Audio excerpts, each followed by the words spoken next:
அனைத்து உரிமை குரல் நண்பர்களுக்கும் வணக்கம். நாம் தமிழர் கட்சியுடைய 2 நிர்வாகிகள் சீமானுக்கு எதிராக வாக்குமூலம் கொடுத்திருக்காங்க அப்படின்ற ஒரு தகவல் குறித்து தான் இந்த வீடியோல முழுமையா பார்க்க போறோம். வாங்க பார்க்கலாம். என்னதான் நாம் தமிழர் கட்சியிலிருந்து பிற கட்சிகளுக்கு விலை போயிருந்தாலும் அந்த நிர்வாகிகள் கூட ஒரு சில விஷயத்துல சீமான் மேல பாசத்தோட இருப்பாங்க அப்படின்றதுக்கு உதாரணங்கள் நிறைய இருக்கு.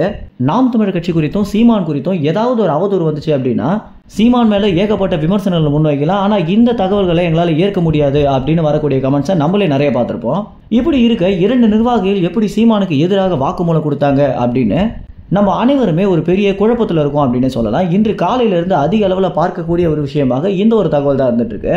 ட்விட்டர் முழுக்க இந்த ஒரு செய்தி பார்த்தீங்கன்னா அதிக அளவில் பரப்பப்பட்டு சீமானுக்கு எதிராக வாக்குமூலம் கொடுத்த அந்த நிர்வாகிகள் யார் அப்படின்ற ஒரு கேள்விக்கு பதிலளிக்கும் வண்ணம் தான் இந்த ஒரு வீடியோ இருக்க போகுது. தற்போது கைதாகி இருக்கக்கூடிய கண்ணன், திருப்பதி மட்டும் இல்லாமல் 41 பேரை பார்த்தீங்கன்னா இது வரைக்கும் காவலர்கள் வலை வீசி தேடிட்டு வந்துட்டு இருக்காங்க. இந்த கண்ணன், திருப்பதி சீமானுக்கு எதிராக எப்படி வாக்குமூலம் கொடுத்தாங்க அப்படின்னு நம்ம பார்க்கும்போது தான் இதற்கு பின்னணியில் முழுக்க எஸ்பி வருண்குமார் இருக்காரு அப்படின்றது தெரிய வந்திருக்கு.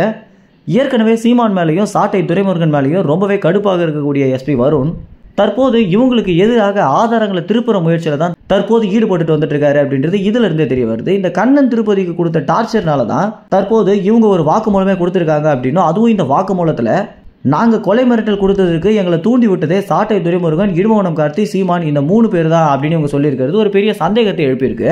ஏன்னா ஒரு கட்சியின் தலைவர் நேரடியாக இந்த மாதிரி தொண்டர்களை கொலை மிரட்டல் பண்ண சொல்றாரு அப்படின்னா யாருமே நம்ப மாட்டாங்க அப்படின்னு நம்ம அனைவருக்குமே தெரிஞ்சிருந்த சூழல்ல இப்படி ஒரு குழந்தைத்தனமான வழக்கை சீமான் மேல திருப்பி இருக்கிறது எஸ்பி வருண்குமார் மேல தமிழ்நாட்டு மக்களை ரொம்பவே கோபமடைய வைக்குது அப்படின்னு தான் சொல்லணும்.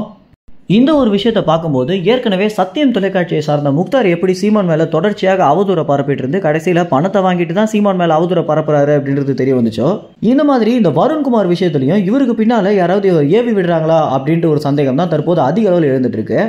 இந்த தகவல் குறித்த எல்லா விஷயங்களையும் நீங்க உடனுக்குடன் தெரிஞ்சுக்கணும் அப்படின்னா உரிமை சேனலை சப்ஸ்கிரைப் செய்யுங்க. நன்றி, வணக்கம்.